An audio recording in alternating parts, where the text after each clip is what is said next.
everyone, Johnny Boy here, and it's my birthday! Or at least it was when I started writing the script of this episode. 3 weeks ago. And for me, birthdays usually mean 3 things. Cake, presents, and parties! But, you know, not like actual parties where you interact with people, because I'm a basement-dwelling troll with no understanding of the humans and their ways. No, the party I was referring to was the Mario parties. Or rather, the first one, because that's what this video's about. If for some reason you don't know what Mario Party is, here's a brief summary on the game.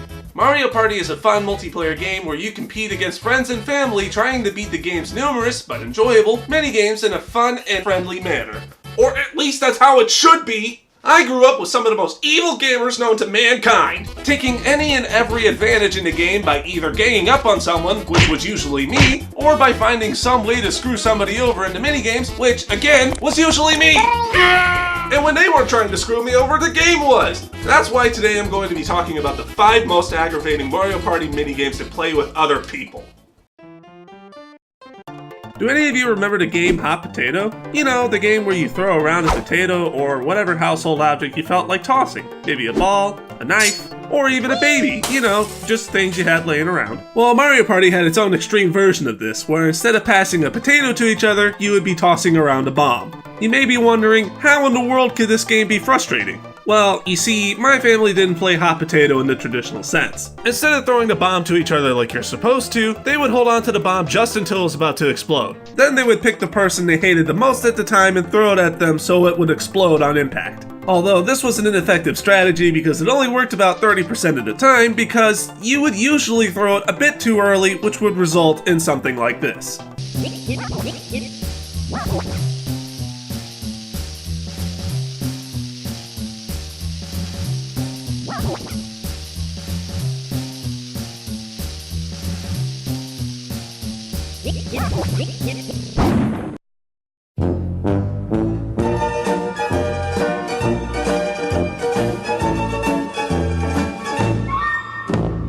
You would think such an ineffective strategy would be unpopular among my friends and family, but you would be wrong.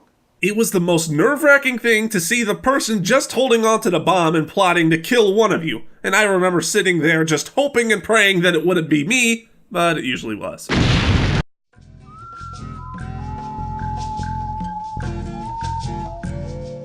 Four friends. Underwater exploration of the beautiful ocean scenery and wildlife.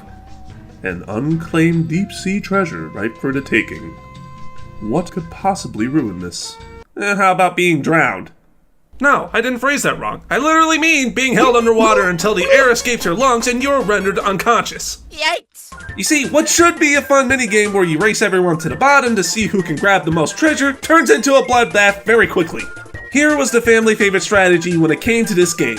If you couldn't grab the biggest chest, then you would drown the person who grabbed it by any means necessary. There were 2 ways to do this, either by ramming your body into them so they couldn't swim to the surface, or by shoving them into the sea life. Now, thankfully, there were 3 giant treasure chests, so you at least had a 1 in 3 chance of not being singled out by the only person who didn't manage to grab one.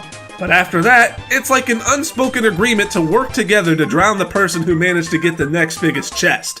I was naive in thinking that sonic drowning was the creepiest way to drown in a video game. The thought never even crossed my mind that my own family would coordinate a tactical drowning just to get 3 stinking coins from me.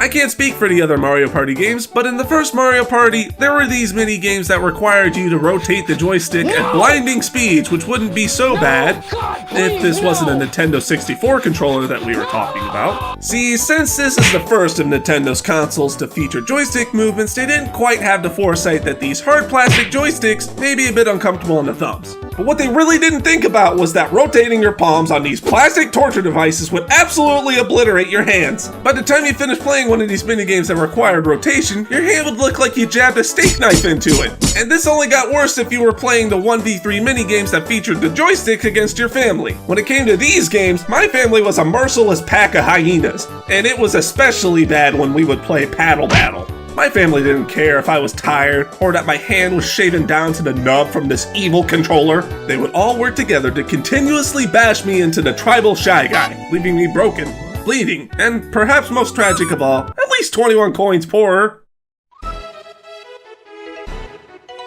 Have you guys ever played King of the Hill as a kid? Everyone competing to be the one at the top of the hill, fighting tooth and nail just to keep their claim as king. That crap was serious when I played. Kids died. Well, okay, maybe in hindsight, a full-grown man probably shouldn't be playing King of the Hill, but we did get really bad knee scrapes, which is basically the same as dying. That crap hurt really bad. Well, if you're so inclined, you could play Mario Party's version of King of the Hill. Well, at least it's supposed to be like that. Whenever I play with literally anyone, what ends up happening is 3 people form a wall to keep one person from being able to get on the mushroom, which means that they sink and drown. And if that method doesn't work, then you try to get under their jump so they bounce off you and you end up flying into the ocean. And you would think that it was just people doing this, but the computers sometimes do it too! I mean, it's bad enough when your family is against you, but to have the computers working in tandem with them is just horribly depressing. I mean, unless they're working with me, then it's pretty funny. I swear, I've been playing Mario Party games for at least 16 years, and no other mini-games have even come close to being as soul-crushing as this game is. Usually when a minigame is randomly selected, you'll get a couple of people saying, "Ooh, I like this one." Or you might even get one person that says, "Man, this minigame sucks." But when it comes to Mario Circuit, every single person in the room lets out a collective and well-deserved groan. Every game on this list so far has been about the people I've been playing with screwing me over on the game, but on Mario Circuit, the game does it for them! This is one of the most aggravating games to play because not only is the game unenjoyable for the people playing, but they don't even know how to play it! And I don't mean the basic controls for the game, that's understandable. Push the stick to go fast, and if you go too fast, you spin out. But no matter what you did, it would always seem like you'd spin out no matter what speed you moved at. And for some reason, if there are any computers in the minigame, it's like they're masters of this game. They are basically able to go full speed without any repercussions, so they win almost every single time. And if you're playing with 3 other people, you're all just trying to slowly crawl to the finish line so you don't spin out.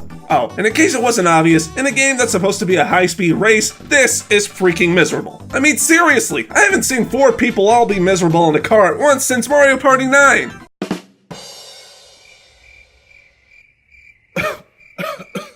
I think it's safe to say that if every person in the room is having a god-awful time playing a minigame, then you know that this is a horrible minigame. I would love to continue bashing on Mario Circuit, but I gotta get to work on next week's video, which should be out 3 months from now.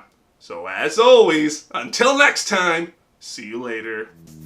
Hey, did you like the video? If you like what I do and want to see more of me, like and subscribe. Heck, even share it with your friends, every little bit helps. Do you have a Mario Party minigame that you absolutely despise, or a story about someone who would ruin a certain minigame for you? Let me know in the comments down below. And hopefully I'll have another video out before too long, so I guess I'll see you then.